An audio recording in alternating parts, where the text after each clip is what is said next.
नमस्कार जन उत्तराखंड में आप सभी का स्वागत है। मैं हूं आपके साथ स्फूर्ति सिंह। खबरों की शुरुआत करेंगे, लेकिन उससे पहले एक नजर हेडलाइंस पर।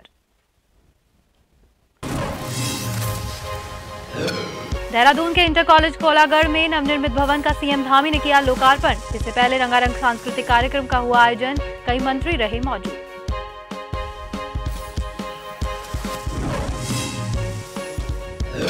क्रिकेटर ऋषभ पंत को आईसीयू में प्राइवेट वार्ड में किया शिफ्ट। दर्द और सूजन के चलते नहीं हो पाई टखने और घुटने की एमआरआई। पंत को दी जा रही है पेन मैनेजमेंट थेरेपी।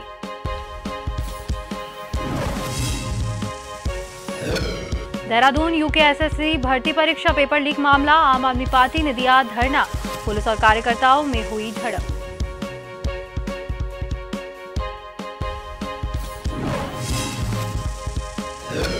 उत्तरकाशी के ओलिया गांव में भालू का आतंक, महिला पर किया जानलेवा हमला। खेतों में घास काटने समय हुआ हादसा, कोटद्वार में बाघ ने किया हमला।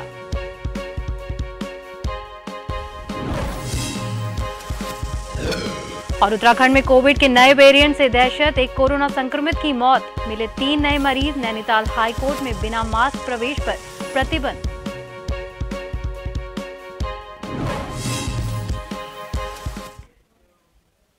और अब खबरें विस्तार से। सुप्रीम कोर्ट ने आज बड़ा फैसला सुनाते हुए केंद्र सरकार के 2016 में 500 रुपए और 1000 रुपए के नोट को बंद करने के फैसले को बरकरार रखा है। सुप्रीम कोर्ट ने मोदी सरकार की नोटबंदी को चुनौती देने वाले 58 याचिकाओं पर सुनवाई करते हुए ये फैसला सुनाया। जस्टिस अब्दुल नजीर की अध्यक्षता वाली 5 जजों की संवैधानिक बेंच ने कहा कि आर्थिक फैसलों को बदलना नहीं जा सकता।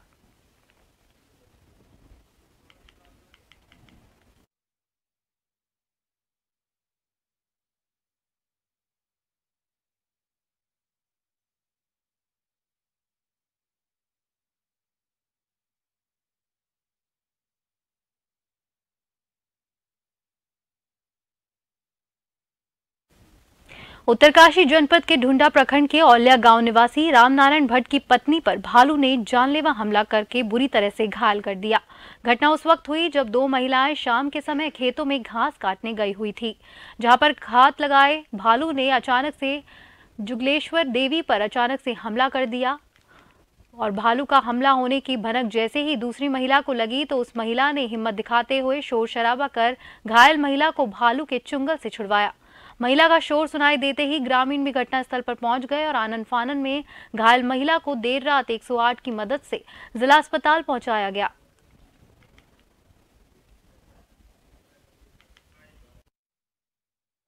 जब जैसे ही मेरे संज्ञान में मामला आया तो मैंने माननीय विधायक गंगोत्री को अवगत करवाया। उन्होंने तत्काल डीएफओ साहब को निर्देशित किया और माननीय डीएफओ साहब ने अपने विभाग को निर्देशित किया।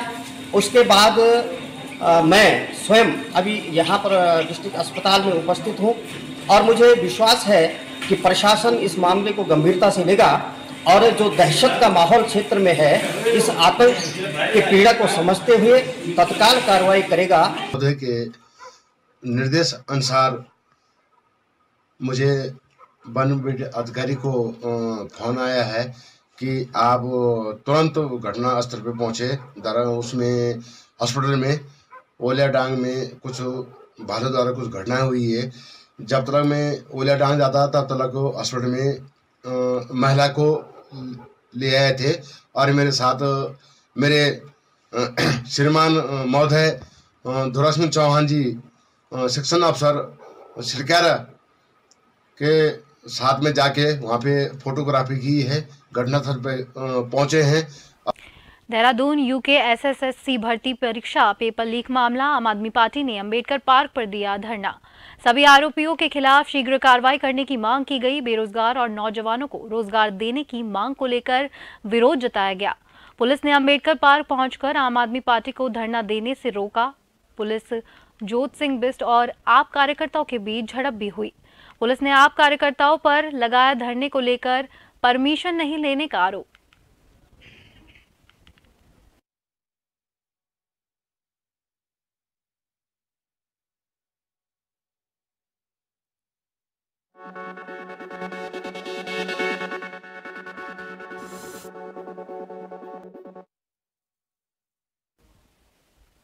रुड़की में चोरों के हौसले बुलंद होते जा रहे हैं। घटना गगन नहर कोतवाली क्षेत्र का है, जहां पर चोरों ने एक साथ 2 वाहन चोरी किए। ग्रीन पार्क कॉलोनी में हुई इस चोरी की वारदात से हड़कंप मच गया। चोरी की वारदात सीसीटीवी में कैद हो गई। पीड़ित ने मामले में तहरीर देकर कार्रवाई की मांग की है।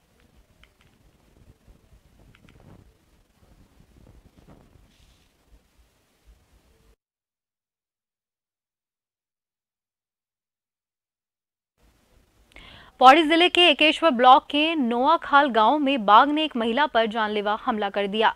महिला 4 पत्ती लेने जंगल में गई थी और घात लगाए बैठे गुलदार ने अचानक से महिला पर हमला कर दिया, जिससे महिला गंभीर रूप से घायल हो गई। घायल महिला के चिल्लाने से परिजन मौके पर पहुंचे और बड़ी मुश्किलों के बाद बाघ को भगाया गया, जिसके बाद परिजनों ने निजी वाहन से घायल महिला को बेस हॉस्पिटल कोटद्वार भर्ती करवाया, जहां हालत को गंभीर देखते हुए डॉक्टरों ने महिला को हायर सेंटर रेफर किया।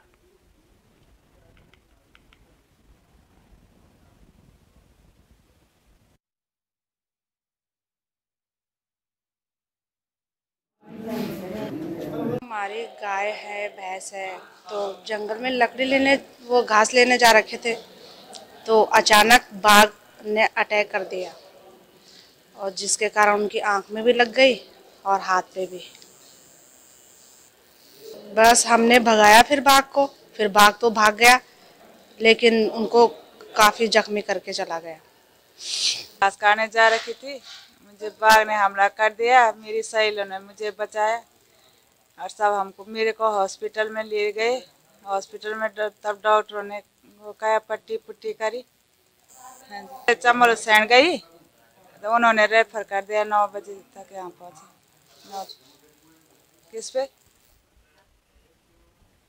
गंग नहर पुलिस और एसटीएफ की संयुक्त टीम ने ड्रग्स माफियाओं पर देर रात बड़ी कार्रवाई करते हुए ड्रग्स माफियाओं से 1,20,000 नशीली गोलियों सहित एक बलेनो कार को बरामद किया। साथ ही उत्तर प्रदेश के मुजफ्फरनगर के रहने वाले एक आरोपी को भी गिरफ्तार किया गया है। वहीं एक आरोपी अभी भी फरार है।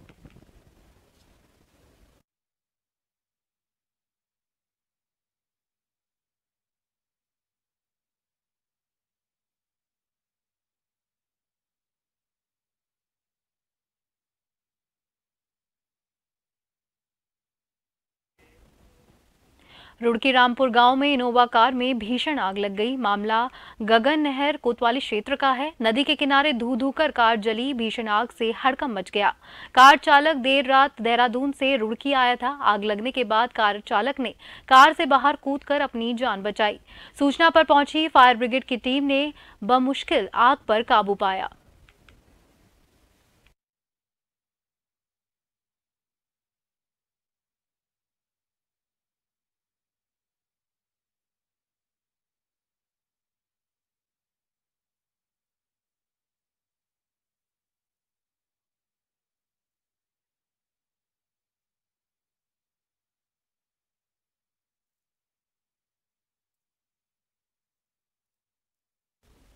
डोईवाला नगर पालिका द्वारा स्वच्छता सर्वेक्षण 2023 के तहत सभी विद्यालयों के साथ सभी व्यावसायिक क्षेत्रों और नगर के सभी 20 वार्ड में जाकर लोगों को स्वच्छता के प्रति जागरूक करने की एक नई पहल शुरू की गई है, जिसे रोको टोको पूछो अभियान नाम देते हुए आज डोईवाला के विधायक ब्रजभूषण गैरोला और नगर पालिका के अधिशासी अधिकारी ने नगर पालिका टीम के साथ शुरू किया।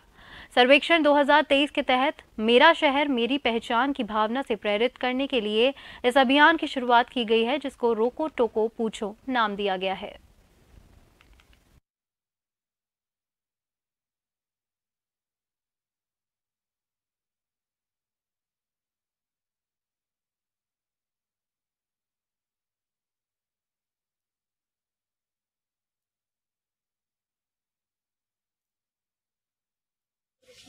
मेरे को पता है कि अब स्वच्छ सर्वेक्षण 2023 की तैयारी में पूरा शहर जुटा है और इस सर्वेक्षण की मेन टैगलाइन ही है कि मेरा शहर मेरी पहचान। तो ये इस टैगलाइन को हर शहर वासियों को हम लोगों को एहसास दिलाना है कि उनका शहर उनकी पहचान है। उसी के क्रम में आज नगर पालिका द्वारा रोको टोको और पूछो अभियान, जन जागरूकता अभियान की शुरुआत की गई है माननीय अध्यक्ष जी और माननीय विधायक जी के नेतृत्व में। कोविड के नए वेरिएंट की दहशत के बीच उत्तराखंड में एक कोरोना संक्रमित मरीज की मौत हो गई। वहीं राज्य में 3 नए कोरोना संक्रमित मरीज पाए गए। जारी हुए कोरोना हेल्थ बुलेटिन में इसकी पुष्टि हुई है। राज्य में फिलहाल एक्टिव संक्रमितों की संख्या 34 है। गत दिन मिले 3 संक्रमितों में से देहरादून और एक मरीज नैनीताल में मिला है। वहीं एक संक्रमित की मौत देहरादून में हुई है। वहीं नैनीताल हाई कोर्ट समेत प्रदेश के अन्य अदालतों में पहले ही मास्क के बिना प्रवेश पर पाबंदी लगा दी गई है। प्रदेश सरकार की ओर से जारी कोविड गाइडलाइन को हाई कोर्ट सहित प्रदेश के अदालतों में भी प्रभावी कर दिया है।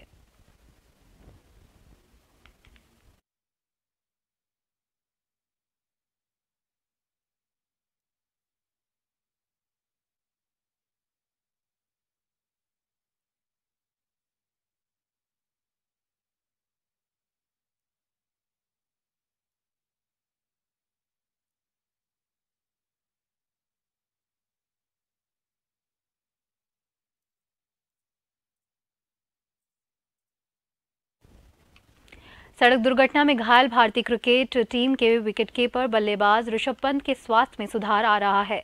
रविवार शाम को उन्हें आईसीयू के प्राइवेट वार्ड में शिफ्ट कर दिया गया। हालांकि उनके शरीर के कुछ हिस्सों में दर्द और सूजन की समस्या अभी भी बनी हुई है। इसके चलते उनके टखने और घुटने का एमआरआई तीसरे दिन भी नहीं हो सका। पंत को पेन मैनेजमेंट थेरेपी दी जा रही है। अस्पताल के सूत्रों के अनुसार एमआरआई के लिए दर्द कम होने का इंतजार किया जा रहा है। लिगामेंट की चोट के उपचार पर निर्णय बीसीसीआई के कहे अनुसार ही लिया जाएगा। इसके लिए उन्हें संभवतः बाहर ही भेजा जा सकता है। डॉक्टरों ने अगले 24 घंटे के दरमियान उनके स्वास्थ्य में काफी सुधार आने की उम्मीद जताई है। मुख्यमंत्री पुष्कर सिंह धामी ने रविवार को मैक्स अस्पताल पहुंचकर ऋषभ पंत का हाल जाना और कहा कि पंत के स्वजन अभी तक उपचार के संतुष्ट है। डॉक्टर की टीम उनके स्वास्थ्य की निगाह बनाए हुए है। आपको बता दें कि स्टार क्रिकेटर ऋषभ पंत का देहरादून स्थित मैक्स अस्पताल में इलाज चल रहा है। वे शुक्रवार सुबह सड़क दुर्घटना में गंभीर रूप से घायल हो गए थे।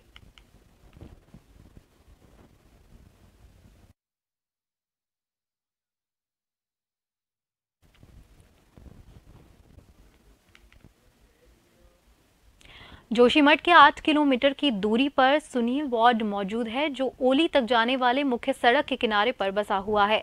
आपको बता दें कि इसी सुनील वार्ड में 3 परिवारों का आशियाना पूरी तरह से खतरे की जद में पहुंच चुका है, जो आशियाना कभी भी पल भर में जमींदोज हो सकता है। पीड़ित परिवारों का कहना है कि शासन प्रशासन उनकी कुछ भी मदद नहीं कर रहा है और शायद शासन प्रशासन किसी बड़ी अनहोनी के इंतजार में बैठा हुआ है।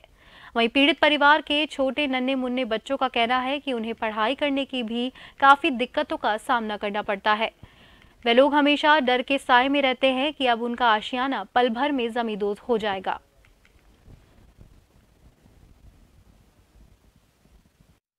घर की कंडीशन ऐसी है कि देखने लायक नहीं है। जो अभी इतना डर है कि बारिश और बर्फ के टाइम छत पर लोड पड़ जाएगा। छत भी टेढ़ी हो चुकी है, दीवारें भी कल और फट गई है काफी, और डर है कि अब पता नहीं क्या होगा। ये मेरा घर है और यहाँ पर आप देख रहे हैं जिस प्रकार की ये दरारें पड़ी हुई है, यहाँ पे रहना मुश्किल है। बर्फ का मौसम हो गया है, बर्फ गिरने ही वाली है, छत टेढ़ी हो रखी है, हम लोगों की पढ़ाई डिस्टर्ब हो चुकी है। हम इसी कमरे में रह रहे हैं और यही हम पढ़ाई करते हैं। कुछ भी नहीं हो पा रहा है। शासन प्रशासन से अभी तक यहाँ पे कोई भी नहीं आया है। मेरी परेशानी ये है कि मेरा घर टूटने की कगार में है, ये कभी भी टूट सकता है। बस न्यूज वाले आ रहे हैं, देख रहे हैं, बस जा रहे हैं और अभी तक सरकार ने कोई कार्यवाही नहीं की हुई है। मेरे को पढ़ाई में भी बहुत डिस्टर्ब होता है कि कहीं ये कहीं टूट। खबरों का सिलसिला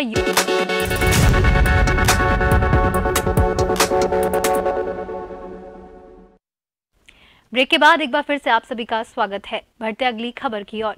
विश्व की सबसे खूबसूरत जगह ओली, जिस ओली का दीदार करने के लिए हर दिन पर्यटकों की आवाजाही होती रहती है। बड़ी बात तो यह है कि ओली एक बार फिर से पर्यटकों से गुलजार हो पड़ा है।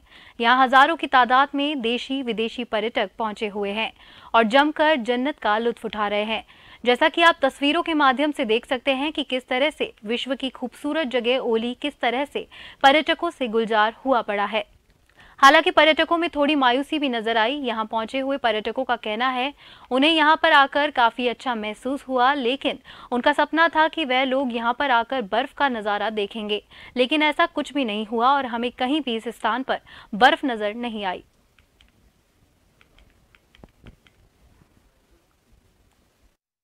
हम दिल्ली से आए हैं और यहाँ पर न्यू ईयर मनाने आए हैं। तो 2023 हमने सुबह कि चलो होली में मनाने आए और यहाँ पर बहुत ही ठंड है, तो मौसम तो यहाँ का बहुत ही अच्छा है और व्यू पॉइंट्स भी एक से बढ़कर एक है।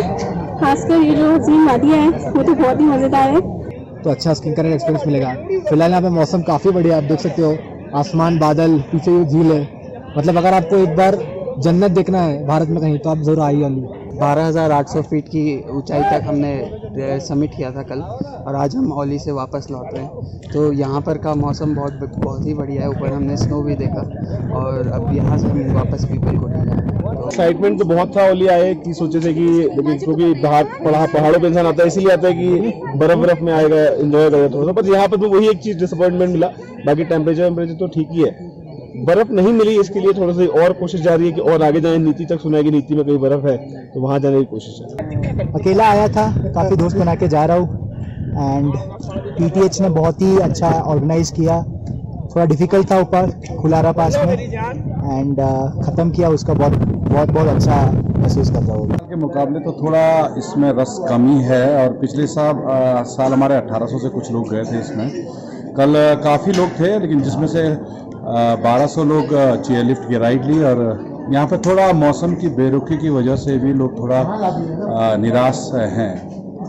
लगभग अभी कितने पर्यटक होंगे सर? अभी 500 लोग तो चले गए हैं और 400-500 लोगों के और जाने की अभी इसमें उम्मीद है। बाकी लोग कुछ लोग ट्रैकिंग से जा रहे हैं जो यहाँ पर नहीं रुक पा रहे हैं क्योंकि 1-1.5 घंटे का वेटिंग चल रहा है, तो कुछ लोग पैदल भी जा रहे हैं।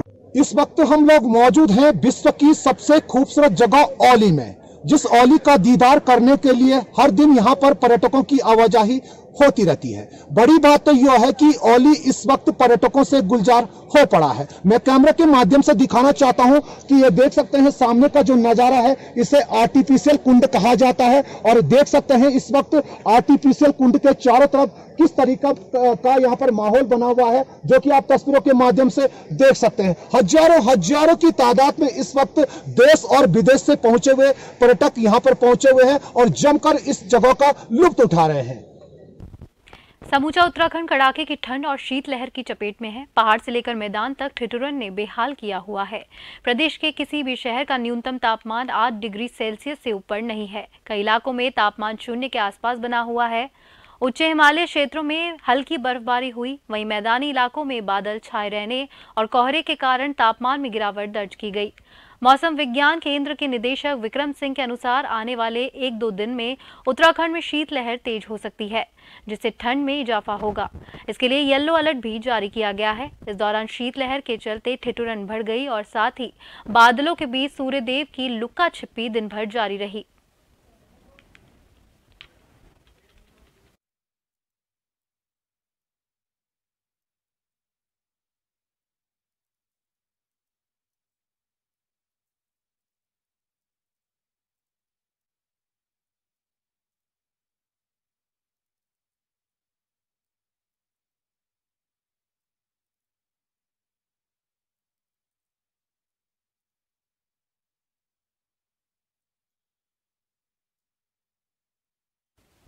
देहरादून में मुख्यमंत्री पुष्कर सिंह धामी ने एक विद्यालय में शिरकत की।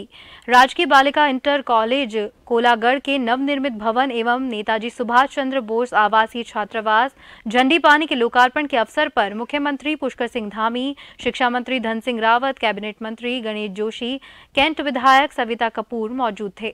वहीं कार्यक्रम में बालिकाओं के नेतृत्व में प्रस्तुति किया गया। इस दौरान संपर्क स्मार्ट शॉल टीवी डिवाइस और स्पोकन इंग्लिश कार्यक्रम का भी शुभारंभ किया गया। बच्चों को इंग्लिश सिखाने के लिए स्पोकन इंग्लिश परियोजनाओं के तहत छात्र छात्राओं को ट्रेनिंग दी जाएगी, जिससे इंग्लिश को लेकर बच्चों के मन में जिस प्रकार का भय है उसे समाप्त किया जाए। वहीं मुख्यमंत्री पुष्कर सिंह धामी ने कहा कि शिक्षा को और अधिक मजबूत करने के लिए संपर्क पाठशाला की शुरुआत की जा रही है, जो उत्तराखंड के शिक्षा के स्तर को बढ़ाने में कारगर साबित होगी।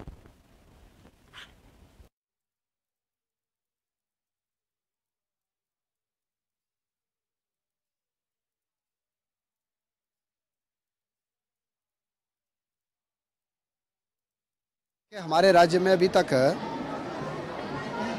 11 स्थानों पे नेताजी सुभाष चंद्र बोस के नाम पे जो है वो छात्रावास बन गए हैं और उसमें अनाथ बच्चों के पढ़ाई की जाएगी, बेसहाय बच्चों की पढ़ाई की जाएगी, जिनके माँ बाप नहीं उनके बच्चों को वहाँ पे पढ़ाई की जाएगी। और ऐसे लगभग 1300 बच्चों को हम अभी निःशुल्क पढ़ा रहे हैं। राज्य के अगर किसी हिस्से में भी और भी ज़रूरत पड़ेगी तो भारत सरकार और राज्य सरकार मिलकर इन छात्रावासों को और चलाएगी।